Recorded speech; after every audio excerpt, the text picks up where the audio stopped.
Shadowfax technologies एक third party logistics company है जिसके क्लाइंट लिस्ट में आते हैं मीशो, फ्लिपकार्ट, मिंत्रा, स्विगी, बिग बास्केट, जिप्टो, नाइका, ब्लिंकिट जैसे कई सारे e commerce and quick commerce players. It makes them the only large scale provider of last mile and end to end delivery for e commerce, quick commerce, food delivery and hyper local services. इस कंपनी ने अपना 1900 करोड़ का IPO announce किया है, जिसमें से 1000 crore fresh issue होने वाला है and the remaining 907 crore would be an offer for sale. Promoter holding in this particular company post issue would be around 17%, which is quite low. IPO details की बात करें तो ये IPO आज यानी कि 20 तारीख को शुरू हुआ है and it will continue till 22nd January and the price band is set at 118 to 124 rupees.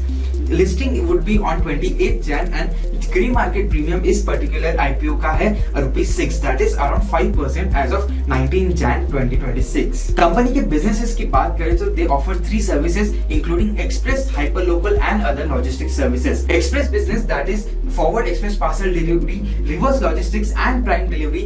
ये business contribute करता है around 70% of their overall revenue, whereas hyperlocal ये जो business है जहाँ पे कंपनी quick commerce को cater करती है, that is contributing around 21% of their revenue. The company is having 4,299 touch points with 14,758 pin codes reached and more than 2 lakh delivery partners on its fleet. Company ने total orders की जो growth है H1 FY26 में उसमें 50% का jump देखा है। Revenue terms में बात करें तो FY24 एंड FY25 में 33 एंड 32% का रेवेन्यू ग्रोथ था with a very strong start to H1 FY26 of 68%. Profitability terms में FY24 was a loss making year but FY25 and FY26 के नंबर्स काफी प्रॉमिसिंग लग रहे हैं। की रिस्क की बात करें तो the company is facing a very high client concentration.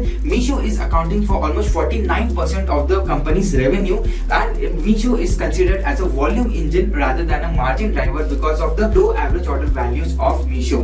The next big risk is disintermediation. Meesho is trying to reduce its dependence on third-party logistic providers. Meesho has launched its own in-house logistics platform called Valmo in 2023 and if this company scales then Shadowfax can have a very big threat in the long term. अगर हम valuation comparison करें, Delhivery has grown by 11% in last 2 years, whereas Blue Dart has grown by 5%, whereas Shadowfax has grown by 32.5%. लेकिन profitability terms में Shadowfax is lacking, and that is why the market cap to sales ratio is similar to what Blue Dart is doing. For high revenue growth and low profitability and the risk and reward ratios, this company seems to be fairly priced in this particular IPO.